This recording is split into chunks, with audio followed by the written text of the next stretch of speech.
this movie's incredibly powerful. It really wrecked me in a lot of ways. It's up for Best Picture, Best International Feature, and Best Actress for the great Fernanda Torres. It's I'm Still Here. We're playing catch up with it. It is in the theaters now, and I think all these international features are in some capacity. You can play catch up with all those award nominees, but we wanted to make sure we definitely talked about this one.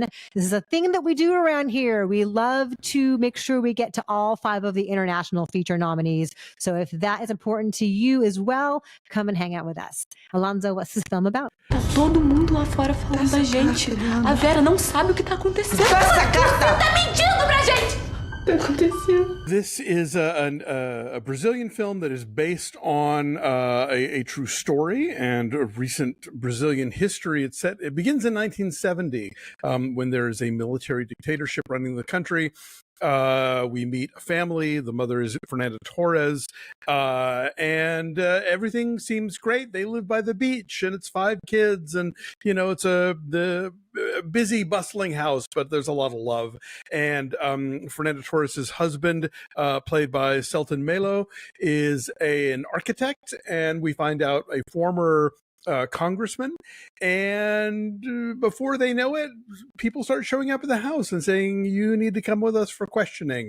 And then they come back and pick up the mother and one of the daughters as well. And as we get into this, we kind of realize that this military dictatorship isn't just a thing that's happening out there, but it's going to directly affect this family and the people they know and the way they live their lives.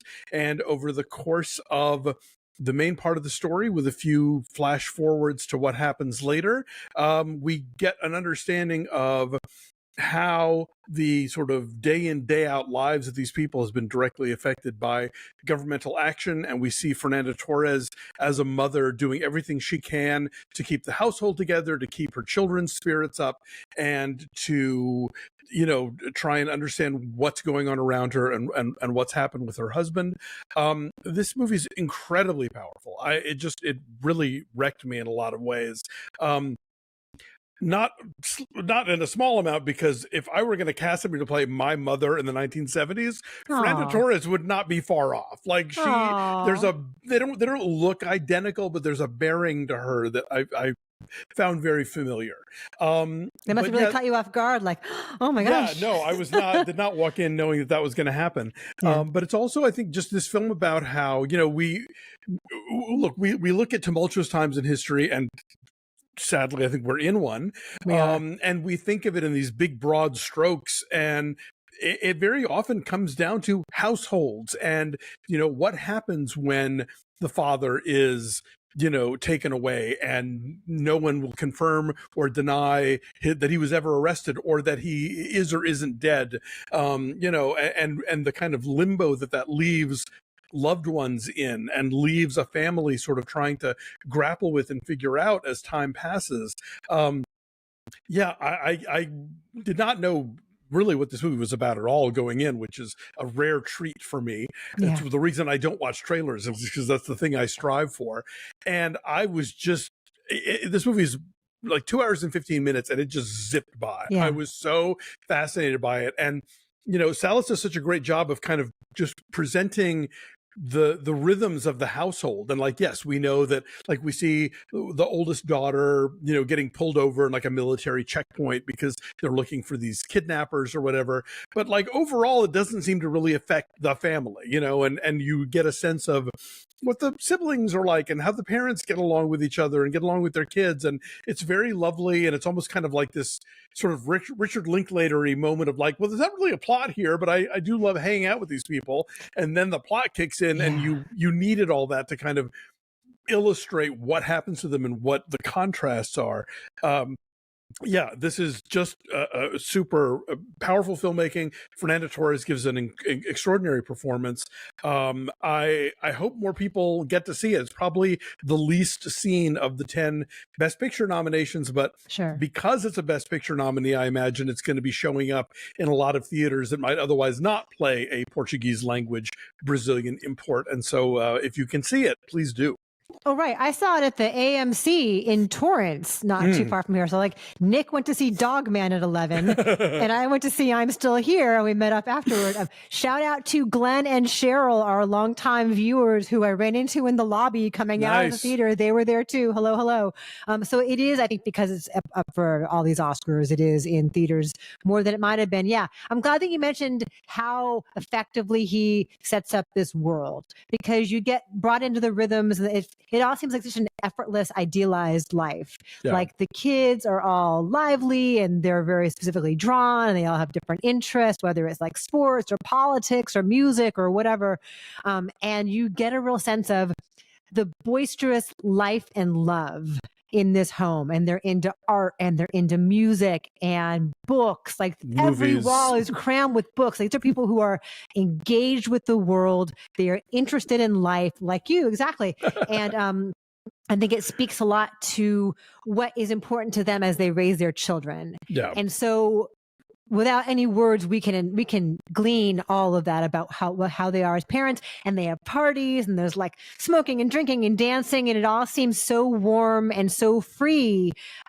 And so they establish really effectively what the family is like. And I was thinking about you, Alonzo, because I know that although it's a totally different continent, totally different language, like I was thinking about you and your big family, and I can imagine that the 70s might have been like that in your house too. A little bit. Yeah. There were definitely a lot of similarities where I was like, okay, yeah, this feels familiar.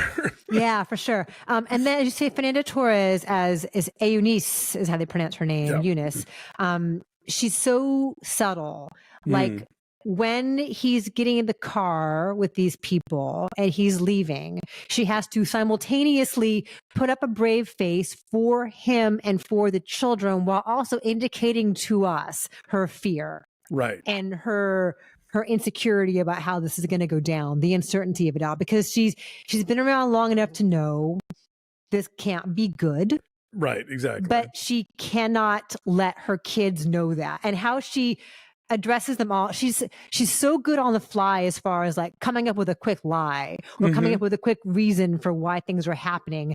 And she knows she can tell some things to the older daughters, but not as much to the two youngest. And so watching her navigate all of that with the effortlessness with which she puts together a lunch party, is kind of cool. And she's so chic. She dresses so elegantly.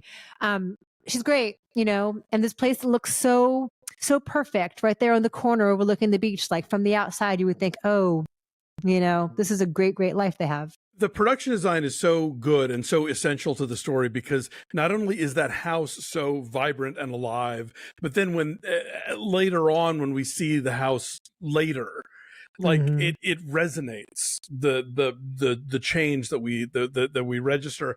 I love how, and for a while I thought, is this movie like kind of castigating her for being like, an authoritarian government in the way that she's withholding information from the kids? But then I realized, no, that's parenting. Like, your mom protect your kids. Your mom is like, yeah. So like, with the older daughters, she can kind of let them in on what's going on and kind of clue them in on things. But like the two significantly younger ones, they get a whole different version, and they should, and it's really beautiful how that is put together.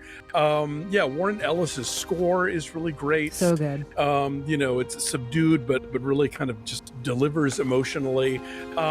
This movie was so powerful. It really put me through the ringer. Yeah, in a good way, though. Yeah. And the use of lighting, too, because in the beginning, it's like sun-splashed and vibrant. And then when the guys are walking through the house and like shutting the curtains in every single room, like that does so much to change the vibe and to instill fear. And there's a tension that comes from that. Like he's very methodically walking through every single curtain, all closed up. And then kids will come home like, where's dad? Like, what's going on? What's this? And like, just it picks up, like the tension of that picks up, and it really shifts, but that shift makes sense. So, and then go ahead. No, just then the whole thing with it being the 70s, where like she's trying to take money out of the bank, and it's like, oh, well, your husband has to sign, fucking patriarchy, like, man. Yeah, but then at the same time, like she can't, when she's trying to have him declared dead, it's like nobody will do that either, and so she's stuck in this limbo. Not unlike the lead character in The Girl in the Needle at the beginning of the movie, Right, we can't do anything for you without the papers for your husband, right? Yeah. I will say that it makes a shift toward the end that at first I was like, oh, do we need this? And then I'm like, oh, yeah, we I see do. why we did this. Yeah. And that was like a moment. So I Yeah. don't want to spoil it, but No. the ending is a killer. Yeah. So what's your number then on I'm Still Here? Like a 9.4. It's extraordinary. And when I did my top 10 list, I mentioned a few films that I hadn't seen yet that I suspected could have popped in there, and this was one of them, and it certainly is. Oh, okay. I will say a 9. It's great. Yeah, if you can go see it in a theater, you definitely should, and it does not feel as long as the running time is, and stick around through the credits, and that's all very informative and emotional as well. So absolutely, check it out.